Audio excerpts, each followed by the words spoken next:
Okay. Hi, David. Welcome to the show. Douglas, thank you for having me. How are you, sir? Doing fine. Thank you. Thank you very much. As we were Good. just talking about, your little bookstore back there looks fantastic. And this way everybody can see all the books you've written. How many have you written now? I've written 45 books in the past 3 years. 40, wow. Yeah. Okay. So it would be ridiculous to ask if you do anything else with your life. It probably Oh took yeah, you the whole. I do. No, I own two companies. And I'm very lucky because one of the companies is kind of doing okay. I started it from scratch. I mean, I literally started it, on my computer at home, but it's doing okay. So I have to monitor that, but it leaves me more time where I can do fun things like writing. Okay, so how long does it take you to write an average novel? What's an average novel? 100,000 words? Well, first off, people, I'm not sure I'm up to average yet. People call my novels from poor to bad. But yeah, that's a joke. So a typical novel, depending on the genre, so different genres. So like if you're writing horror, that's only like 50 to 60,000 words because those need to kind of come quick and go. I tend to write thrillers, which are a little bit longer. They're between like 65 and 75, maybe 80,000 words, because it's stuff with action that, you don't want to drag it out forever. And then I've written a couple big sci-fi books and they tend to be 100, 120,000 words. Okay. So it just depends on the genre. So an average about 90,000 somewhere in there for your books. 70, I'd say on 70. average 70. 'Cause I write horror and thrillers mostly. Okay. And some westerns. Westerns can be even shorter. They can be right in that horror range, about 50,000 words. So my average book. So for the thrillers, and those are the ones that have been successful. The Dirk Lasher thrillers, Panama Red. I tend to shoot for about 75,000 words. Sometimes they'll go a little longer if I'm wrapping stuff up at the end, but that tends to be about the sweet spot for size. Okay, so how long does it take you to write a book like that?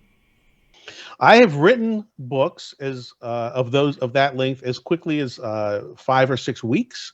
It's also taken me years. My first book took 2 years to write, and it was a western. And it wasn't as good as I thought it was, but it was okay. But so then I went into kind of my writing binge, and I was writing. I could finish a book in 5 weeks. I'm not doing that now. Now I do about 2,000 words a day, 1,500 to 2,000 words a day. So you can just do the math. So if you're doing, 80,000 words, then that's 40 days. But it's not. So it's like 2 months, 2.5 months. Okay, well, that is pretty impressive. The fastest I've ever heard anyone was a ghostwriter who said they could knock out 90,000 words in 2 weeks, which that's practically working 24 hours a day, I think.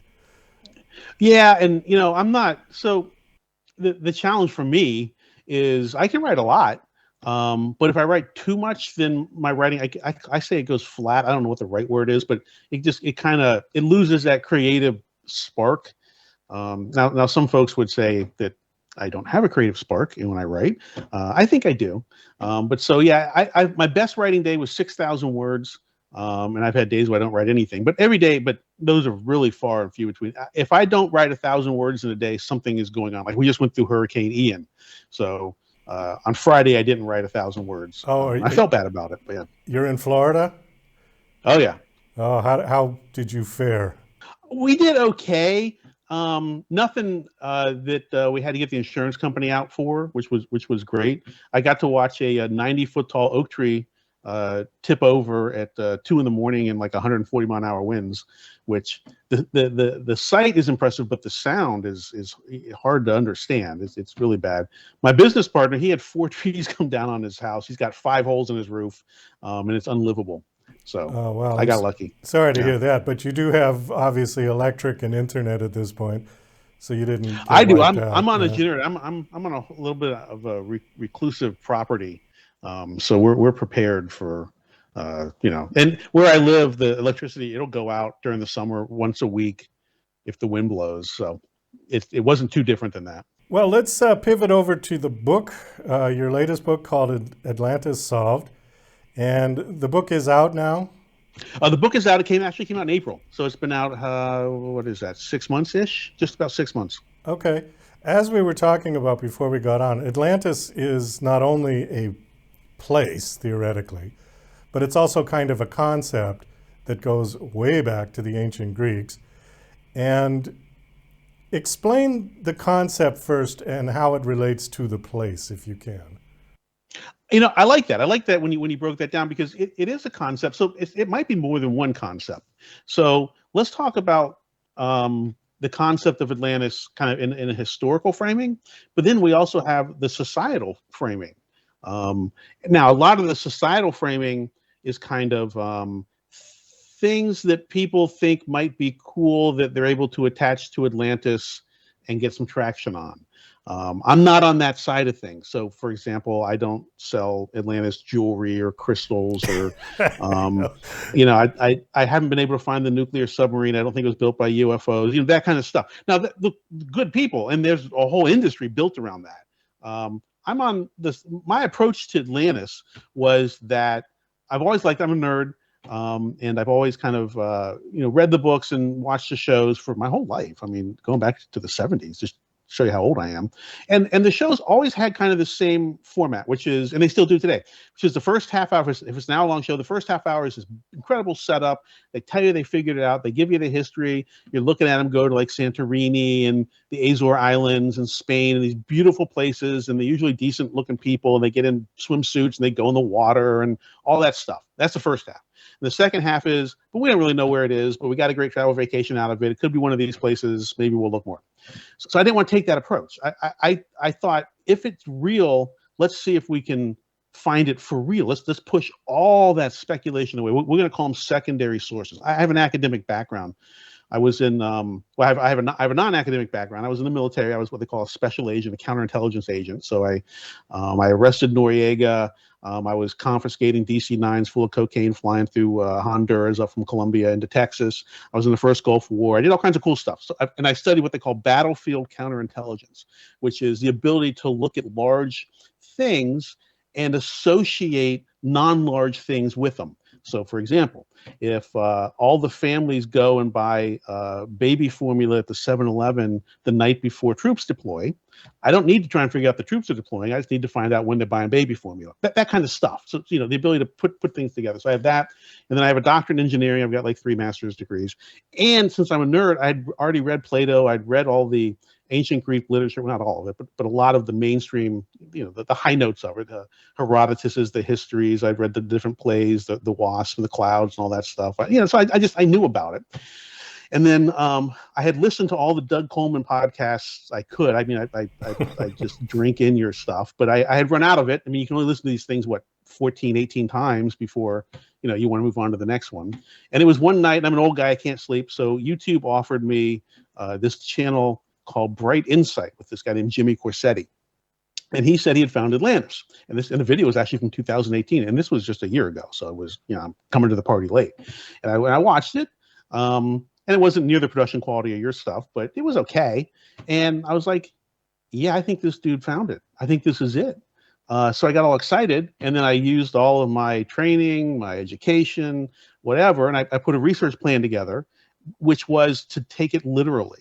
So my first assumption is, let's assume that let's figure out, where do we know about Atlantis from? Turns out we know about it from Plato.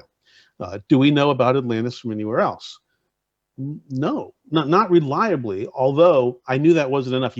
Anytime you have what they call a single source, you're going to have a problem.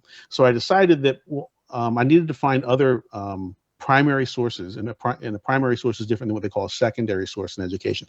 In education, a secondary source, or in academics, a secondary source is like you or me or smart people reading something, like we read the Constitution or the Bible or Lord of the Rings, whatever, and then we comment on it. So we're commenting, our comments, they're primary from us, but they're secondary to the actual material. And Atlantis had huge problems because there's so much secondary nonsense, honestly, that I had to push all that aside. So I started back from the beginning. I started with the premise that it was real. I started with the premise that this guy, Jimmy Corsetti, had found it. And then I just started engineering anything that was measurable about what Plato said. And I started reading a lot. I read a ton. And I actually found 2 other references to Plato, primary sources. So sources just like Plato that, that come to us through time. One is Herodotus, which he wrote about 100 years before Plato, so before the classical Greek period. He actually mentions the Atlanteans twice in his book called The Histories. And then I found this map, which we're all familiar with, anyone who's in this area, called the Piri-Reis map. And it's famous because Graham Hancock's 1995 book, Fingerprints of the Gods, he kind of opens going over this map. And the map is famous for lots of other reasons. It has supposedly was put together from older maps, like ancient, source maps. And it shows on the left hand, the bottom side, which is where all the consternation is, what looks like more about the New World, Antarctica, and that kind of stuff that could have been known at the time the map was made. The map was made in like 1514, something like that, 21 years after Columbus sailed the ocean blue. But on the left hand side is Africa, which is where this Jimmy Corsetti guy thinks Atlantis is, and this thing called the Rishat structure, which I think he's right. And sure enough, on this ancient map that's compiled from older maps, when you look in West Africa, where this structure is, on the map, there's this kooky little city surrounded by a ring of water up a river, just like Plato says. So I was like, oh, my Lord. Okay, so that's three things. I pulled Plato apart, put it all back together, measured everything, did it very scientifically, showed all my work, and it matches Plato's description, this Rishat structure thing, by like 99.3%. So, I mean, when you push everything else aside and you just look at the data, it's a 99.3% match, which I think is incredible. Okay, well, I thought Atlantis was underwater. Is this underwater? Atlantis sank into the waves.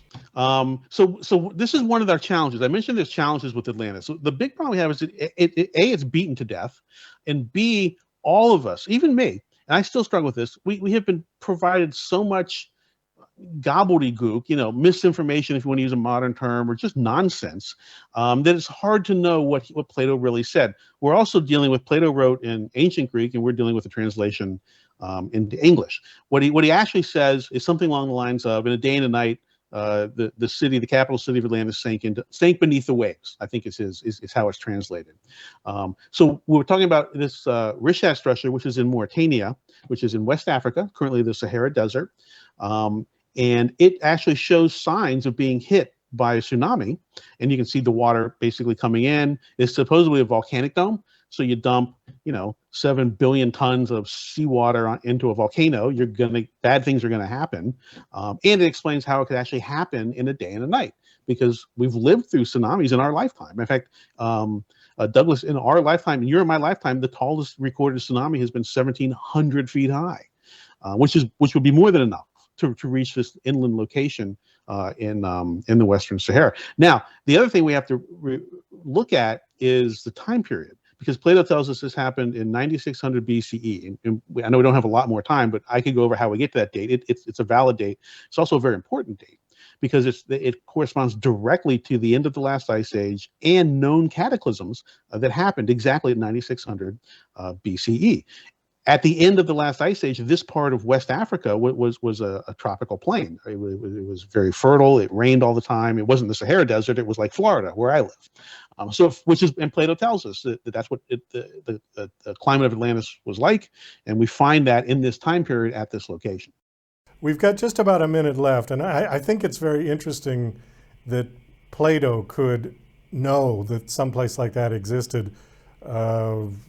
2,000 miles away from Greece, back in the days before the internet. So it was well. I mean, I can't confirm that it was before the internet, but I think you're right. 2,500 BCE, or 5, something like that. Yeah. So Plato. We're talking about two of his works, something called Critias and something called Timaeus, and he goes to great length in Critias to give us the chain of custody for the information. This is another misconception. It wasn't an oral tradition. Plato didn't make it up. He goes to great pains to tell us he didn't make it up. And he tells us where it came from. It came from an Egyptian priest. They worked with this guy named Solon, who was a Greek. He wrote it all down. And then this guy Critias, who's talking to Plato, is Solon's like great grandkid. And he says, I have the scroll that Solon wrote the story of Atlantis on when he went to Egypt, and I have studied it, and I'm now telling you what it says. So it's a direct chain of custody of the information that gets around a lot of the confusion around how could Plato know what downtown Atlantis looked like, right? Well, He didn't know, but this guy Critias knew, and he knew because there's a chain of custody on how we know that information. David, we got to wind this down. We are out of time. Do you have a website that you want to give out, personal one or one for the book? Yeah, so frequency99.com, 29, the numbers, frequency99.com is the publisher website. It's got links to all my books up there. It's got links to the Atlantis book. It's got links to a new documentary I'm working on Atlantis, and all kinds of cool stuff that's going on. Well, thanks for coming on the show. It was nice meeting you. I know we could have gone on a lot longer. This is a big topic, but maybe we'll have you back for part 2 sometime. I'm available, Douglas. Just let me know. Okay. Take care, David. Thank you.